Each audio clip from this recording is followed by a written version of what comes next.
Birds are not having an optimistic outlook on the Seahawks heading into year one of the Mike Macdonald era. But if there's a reason to be thinking more positively, it revolves around two players. I'll be diving in up next here on our Thursday edition of Locked On Seahawks.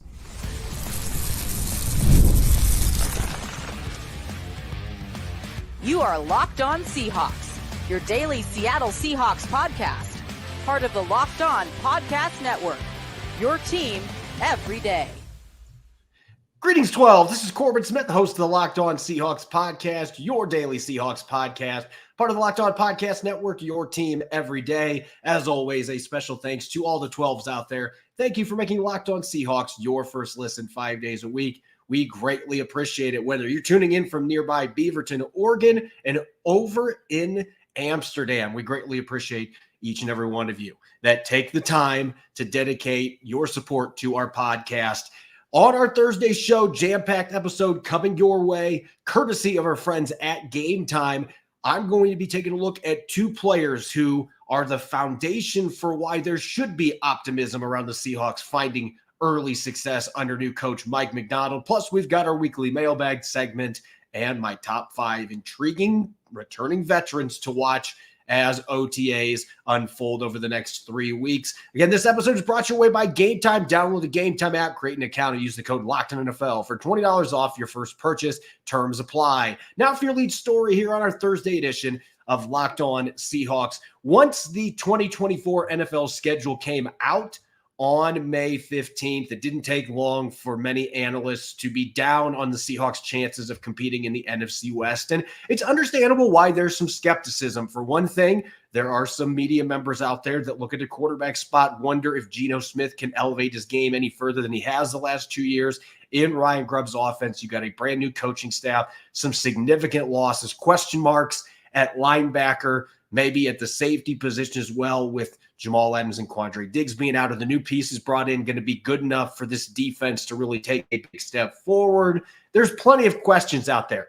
But one thing that cannot be questioned, and going to OTAs yesterday, the first open OTA practice, it is very clear there are two young stars, rising potential superstars that Mike Macdonald has on his defense that have been picking the first round the last 2 years, that they can be the fun foundational building blocks for a defense that quickly is able to turn the corner. And I think the thing that I'm most excited about when you're looking at Devon Witherspoon and Byron Murphy II, it isn't just the fact that in the case of Witherspoon, you already have tangible evidence what he can do. He was a finalist for Rookie of the Year, a Pro Bowler as a rookie, put up a historic stat line that hadn't been done by a rookie since 1999 when they've been charting these things. And then you've got Byron Murphy II, who played a very similar role at Texas. And though he didn't have the sack numbers, you look at the pressures and everything else, and this guy was as disruptive of an interior defender as in college football as you could find. And putting him with the same coach that was able to unlock Justin Madubuike, it feels like this is the perfect scheme for both these players. And that's really what generates the excitement. And coming off of Witherspoon's practice yesterday, and again, this is May 23rd, May 22nd for the practice yesterday, first open OTA, no contact. Players technically are not supposed to be making aggressive plays on the football. You can get your hands on the football and, jump in front of a guy and make plays, but they're trying to avoid the physical point of contested catches.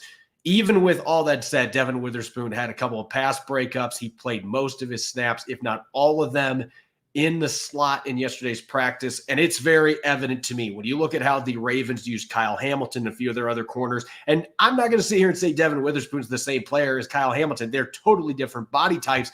And yet when you look at their effectiveness in the slot last year, this is what really has me fired up about what Devon Witherspoon can do in Mike Macdonald's defense. And Macdonald was gushing about him yesterday. I took a picture of Witherspoon. You can see in the background, Macdonald was staring at him, smiling.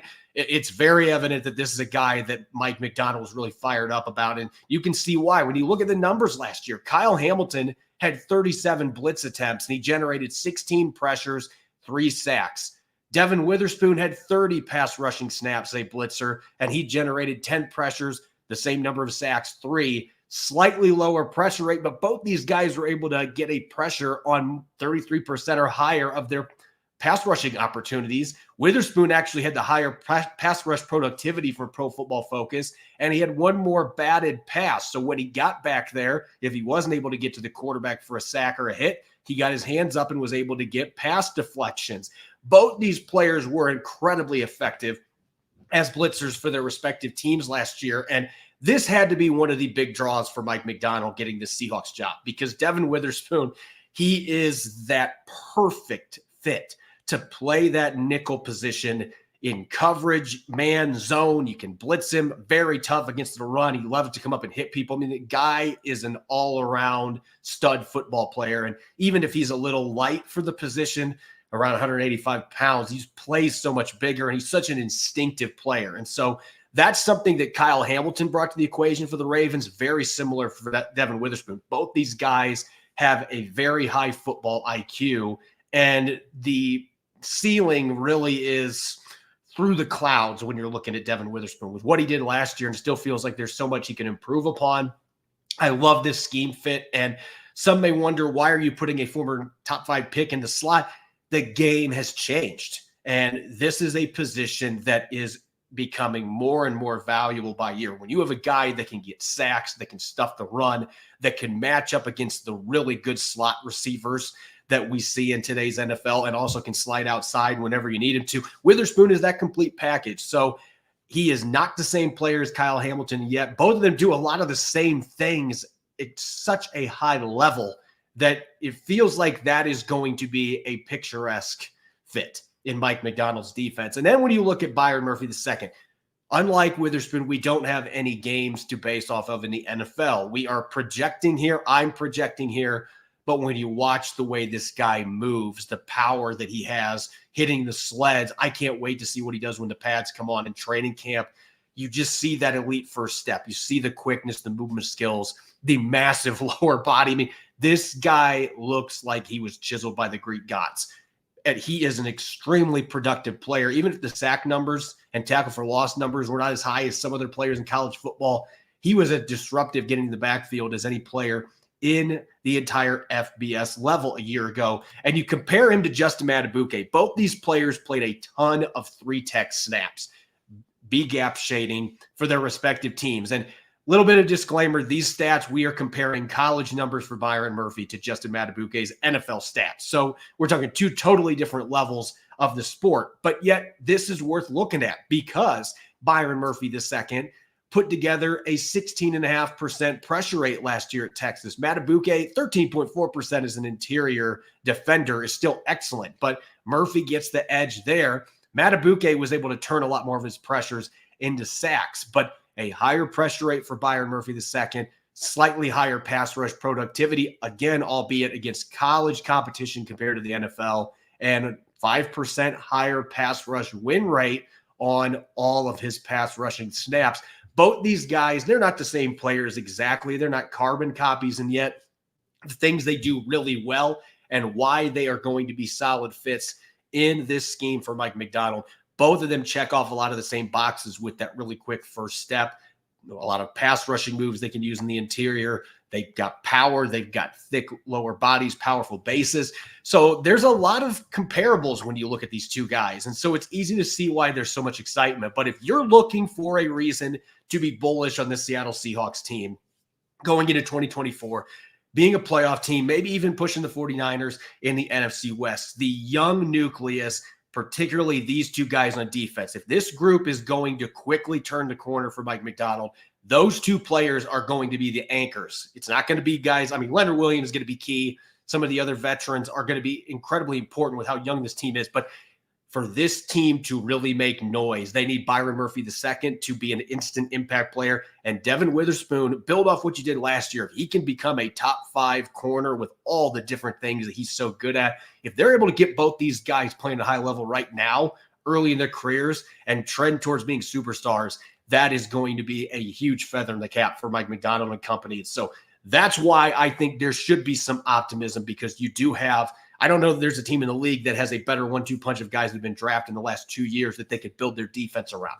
then Devon Witherspoon and Byron Murphy II. And that is a reason for Seahawks fans to be excited. There's plenty of reasons to look at the other side of the coin. We'll leave that to the other media experts. We've talked about it on our show as well. But if you're looking for some positivity, this is not just me grasping for straws.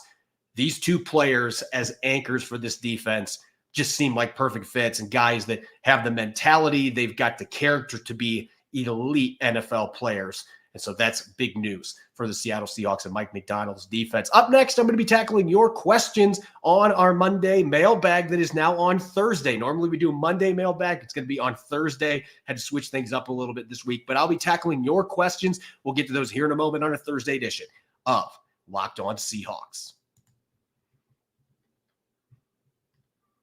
This episode is brought your way by our friends over at Game Time. You shouldn't have to think about skipping a mortgage payment when you buy tickets to your next big event. Game Time is the fast and easy way to buy tickets for all the sports, music, comedy, and theater near you. And they've got killer last-minute deals, all-in prices, views from your seat, and with their best price guarantee, Game Time takes the guesswork out of buying tickets.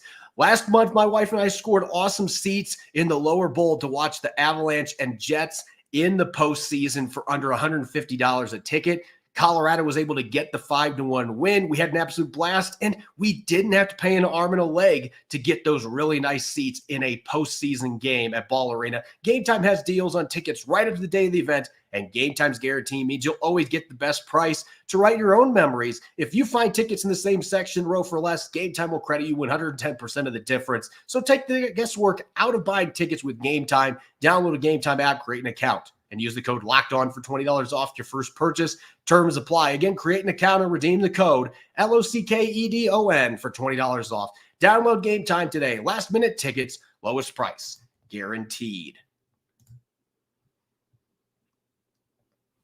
You're listening to the Thursday edition of Locked On Seahawks. I'm your host, Corbin Smith. A special thanks to all the 12s that are tuning in. Thank you, as always, for making Locked On Seahawks your first listen 5 days a week. We greatly appreciate it. Are you watching Fox Sports or ESPN on your TV all day and tired of having to turn down the volume with all the shouting? Make the switch today to Locked On Sports Today, a free 24/7 sports streaming channel programmed for your everyday sports needs, giving you the biggest stories without all the screaming. Locked On Sports Today brings you can't-miss analysis, opinions, and news, streaming 24/7 on YouTube or the free Amazon Fire TV channels app, part of the Locked On Podcast Network, your team every day. Normally, we do our mailbag segment on Mondays with OTAs starting on Monday and then having the first open practice yesterday. Had to slide it into our Thursday show, but we never skip our mailbag for our listeners. So let's get to the questions. A bunch of good ones for you guys today. Our first one coming off of X. Does Jonathan Sutherland make the 53-man roster after generating a lot of positive buzz during training camp last year? Can he make the team this year? Sutherland is one of those kind of under-the-radar players that doesn't feel like is getting talked about at all. And I think there's a couple of reasons for that. One, Sutherland didn't play in any regular season games last year. He was one of those unfortunate stories where he suffered an injury late in training camp that happened on a play that probably should have been blown dead on the practice field. It was a Hail Mary from Drew Lock, and unfortunately, he took the worst end of the contested catch in the end zone and tried to practice the next day, didn't feel right. Ended up landing on injured reserve, reached an injury settlement with the Seahawks, wasn't on the team for a while. Then once his settlement period was over, he re-signed, didn't play in any games for the Seahawks, though. And so a lot of that buzz that had been generated, it completely dissipated. And so he is now playing for a different coaching staff. Could still very well make this football team, but his greatest advocate last year was clearly Pete Carroll. Pete Carroll was the one that was raving about him. And so I don't know how he fits in with what the Seahawks are wanting to do with Mike Macdonald right now. You are talking about a player that's more of a classic in-the-box safety. The Seahawks didn't play him a lot as a deep safety last year before he got hurt. So I don't know if the positional versatility is necessarily there, but this is a guy that's a really good special teams player. So maybe that is the way that he can unlock a spot on the roster. If Jarek Reed II is not ready to come back from a torn ACL by the start of the regular season, that opens up another spot as a reserve safety and on special teams that he could earn a position. He's going to have a very good start, though, to training camp and certainly play well during OTAs to get his name back on the radar because, again, his number one advocate, Pete Carroll, he's no longer on the sidelines as the coach. And so that might be the biggest downfall for him here. We'll see, though. If he's able to show he can play in the system and have some versatility, he may get himself back on the radar for a roster spot. Our next question coming from Logan Weber 5 on X. Which undrafted free agent has showed the most promise up to this point? So I have to say, listen, we've had one open practice, one open OTA to watch. It's not like there's been a lot of time on the practice field to really see where everybody's fitting in. We did get to see rookie minicamp. Hayden Hatton, the receiver from Idaho, is going to be the first one that I'm going to mention just because yesterday, to me, he was one of the standouts in that OTA practice. High pointing a football deep downfield from Sam Howell that was thrown into coverage. Jumps up, plucks it from the air. We saw that a lot on his Idaho film, put up some gaudy numbers for the Vandals, especially the Kibbe Dome, played really well at home. This is a guy that put up big numbers at the FCS level, and he consistently was able to win those jump balls. So he is a guy that I'm keeping a close eye on. And the other player that I have been intrigued by up to this point watching on the field, and I'm not saying this because I coached him, but Jack Westover, you can see the benefit of knowing Ryan Grubb's offense already while everybody else is trying to catch up. And yesterday caught several passes from Geno Smith. There seems to be a little bit of a connection that is building there. And some of that might just be because Geno Smith mentioned it yesterday. This is the one guy that knew the offense. So a lot of players are leaning on him. If the quarterback is turning to you as an undrafted rookie tight end because of that connection, that is a built-in advantage for him. So to me, Hatton, Westover, those are the two players so far that are really standing out. And then Buda Jones on defense. I watched a number of drills yesterday with a defensive line, and yeah, Byron Murphy II is extremely impressive during his sled drills, but Buda Jones also is a player that jumps out, not just because he's got a massive lower body himself, but it's just a guy you can see the violent hands that he plays with, the amount of force he generates.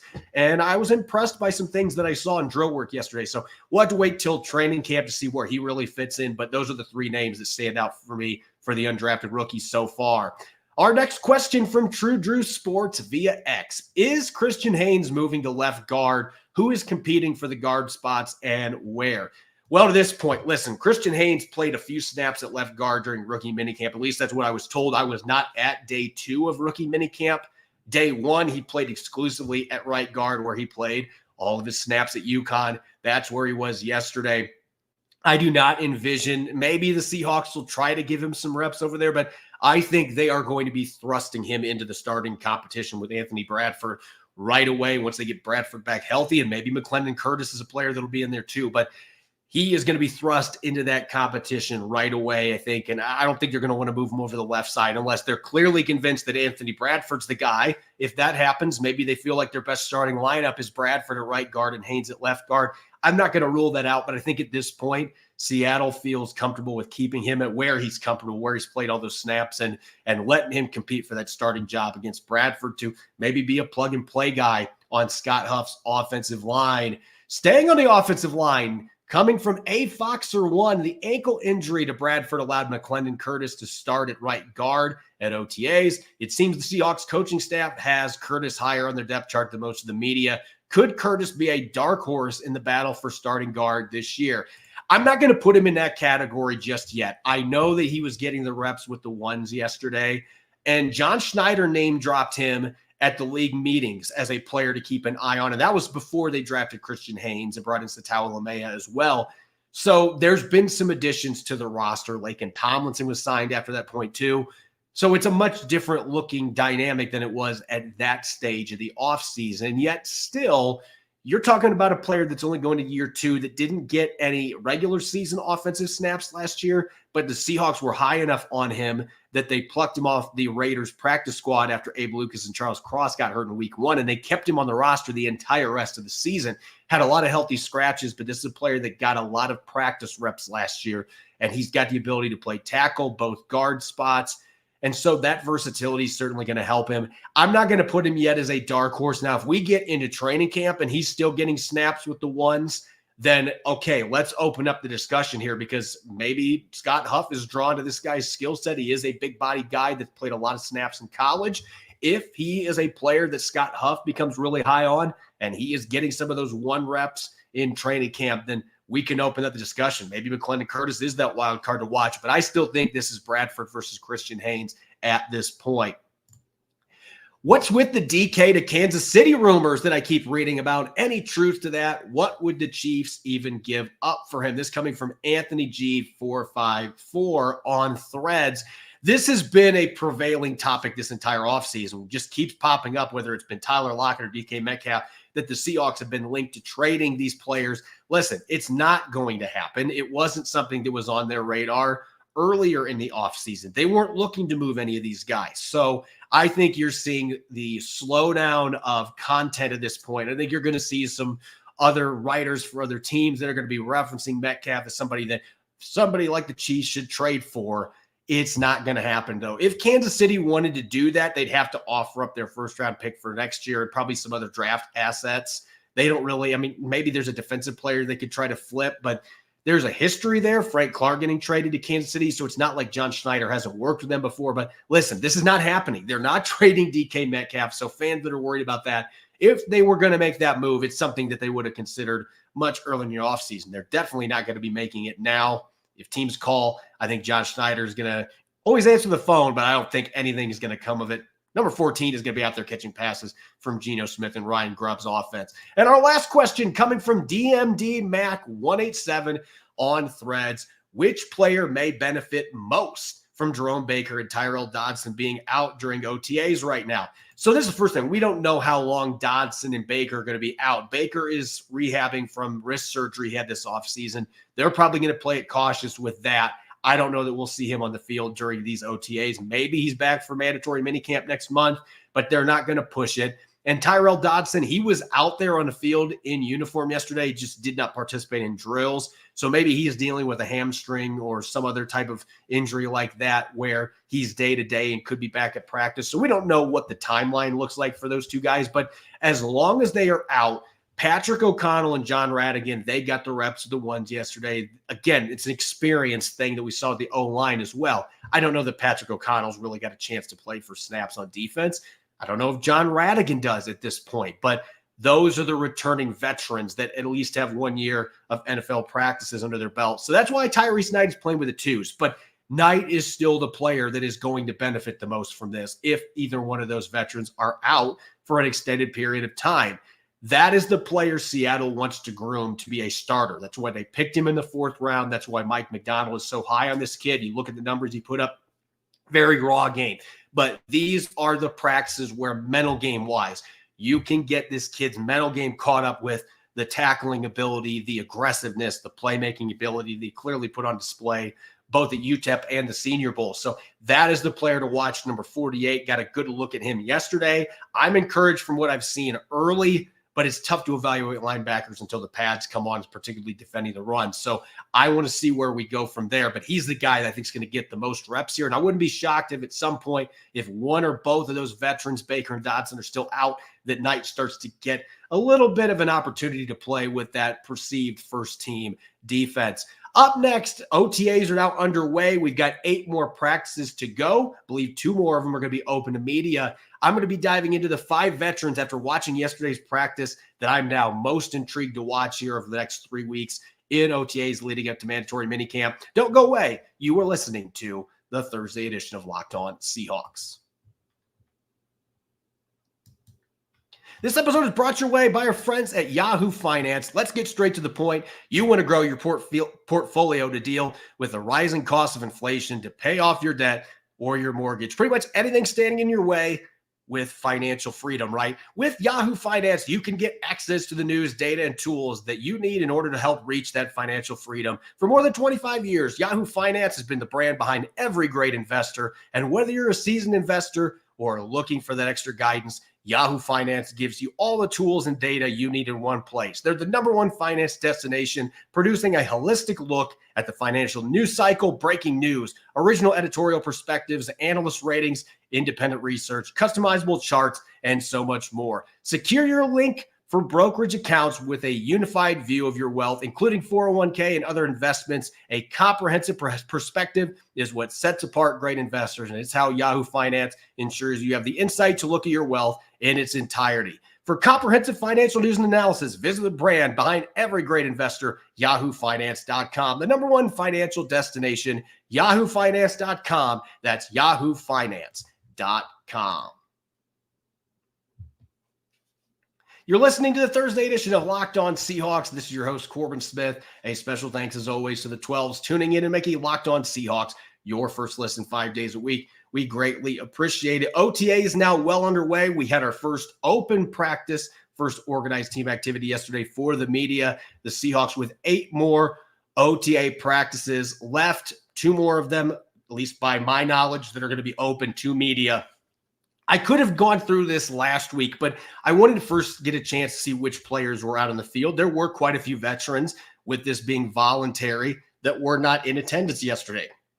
There's some players that were injured too, but now I've had an opportunity to see who's on the field, to get that first look with the veterans and the rookies playing together. It's time to dish out my 5 most intriguing players, who to watch here over the next 8 OTAs heading towards mandatory minicamp. And going to be doing a lot of trench talk here. At number 5, I actually was debating another player at this position group, but coming in at number 5, Derick Hall, second-year edge out of Auburn. And this is a player that has great power off the edge for his size. He's got a relentless motor. We didn't get to see the pass rushing game come together as a rookie. Didn't get any sacks, only had 5 pressures last year.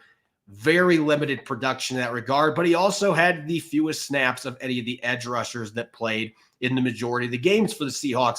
This is a kid that I'm curious, is Mike Macdonald and is this coaching staff going to be able to get him to really get to that next level where he has that sophomore burst, where he's really able to rise as a player that fits in with this scheme? I think from a size and motor standpoint that he's got enough length, he's got enough weight on him, enough lead in his britches, so to speak, that he can play off the edge.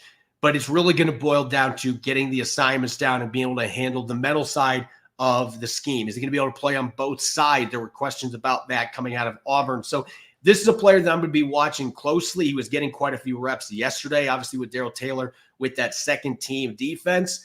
I want to see where he stacks up with Uchenna Nwosu, Boy Mafe, Taylor. Is he going to be able to establish himself as a key component of their rotation, or is he going to be similar to last year where he's really struggling to really carve out a consistent role? That is a player on that D line that I'm very curious to see where he fits in. At number 4, going to the offensive line, Olu Oluwatimi. I talked to Geno Smith about this yesterday. This is going to be the 3rd straight season that Smith has been the starter, and he is going to have a different starting center. Last year was Evan Brown. The year before that, he had Austin Blythe as the starter. So it has been a game of musical chairs at the center position. And yet Oluwatimi did get his 1 start last year. His first NFL start against the Cardinals, played pretty well, didn't give up any pressures, got some action in other games last year at the pivot position as well. Another offseason he's going to get under his belt. Smith seems very confident that this kid is going to be able to make that leap and be a quality starter for the Seahawks. And he's learning this new system at the same time as his quarterback is. And so they are growing together. This is a guy that had a really good college career, a fantastic final season at Michigan, where he was the Remington Award winner. I want to see him put everything together. This is a guy that I'm going to be watching very closely to see how he handles picking up calls, the line calls, get it dished out to his teammates with this new system, what we see when the pads come on, where's the physicality at? Is he going to be able to hold his own in the run game? This is a player that I'm really excited to watch here over the next few weeks, when it looks like he's going to be the favorite to win that job. Coming in at number 3, a little different circumstances for player number 3 for me. Kobe Bryant here. I think Oluwatimi's got a great chance to start. I think Derick Hall at minimum is going to be a big part of the rotation at the edge rushing group. Kobe Bryant is still a relative unknown to me where he's going to fit in for the Seahawks defense. They drafted 2 corners, Nehemiah Pritchett as well as DJ James, both out of Auburn. And then safety position, they signed Kayvon Wallace. They signed Rayshon Jenkins. Julian Love's back. He played some safety in the preseason last year. Yesterday, it was tough to gauge where Kobe Bryant's going to be playing at because he was in a number of spots, and that's going to be the way that it is right now. And I'm just wondering, is there going to be a position where he is going to be able to stand out enough that that he can put himself in position to get some defensive snaps in the secondary for Seattle. And so this is a little different circumstance. I'm looking at Oluwatimi because I want to see how he takes advantage of this opportunity to be a starter.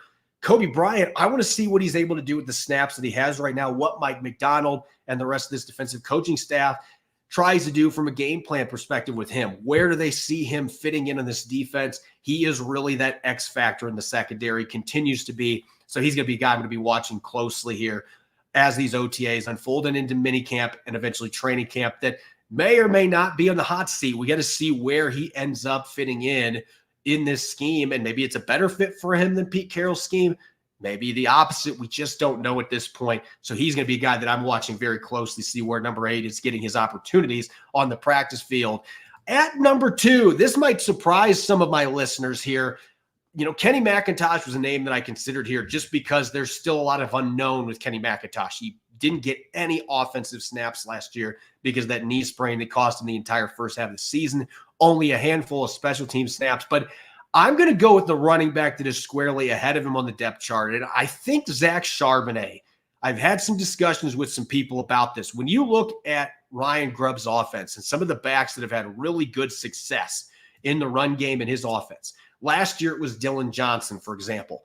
I feel like Zach Charbonnet has a much similar playing style to Dylan Johnson than what Ken Walker III does. And that doesn't mean that Ken Walker III is in jeopardy of losing his starting spot. And that doesn't mean that he can't be really explosive in this offense where Ryan Grubb's got that O-line background. But at the same time, part of me is wondering if this more downhill physical style back that has good hands out of the backfield, can pass protect, is Zach Charbonnet going to potentially be a little better puzzle piece to fit into what they're wanting to do offensively? I could see Charbonnet being somebody that's really going to be pushing Ken Walker III for snaps here. So I'm going to be watching where that running back rotation in general, how it starts to sort out going into training camp. But Zach Charbonnet is a player that I'm watching very closely because I've seen guys with his skill set before in Ryan Grubb's offense. He's had a lot of success with guys that maybe aren't the fastest players, maybe aren't the most explosive,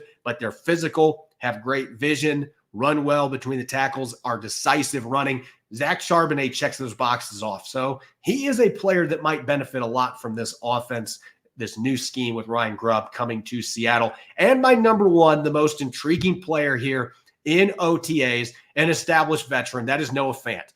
This was maybe the re-signing by John Schneider that was questioned the most. At least this is the way that I've interpreted it, looking at articles, the way fans have responded on social media. Noah Fant getting a 2-year deal for $21 million. That was maybe the most questioned deal, re-signing a player that was on the roster a year ago. And a lot of it boils down to the production has not been there. He didn't catch a touchdown last year. He had a career low in receptions.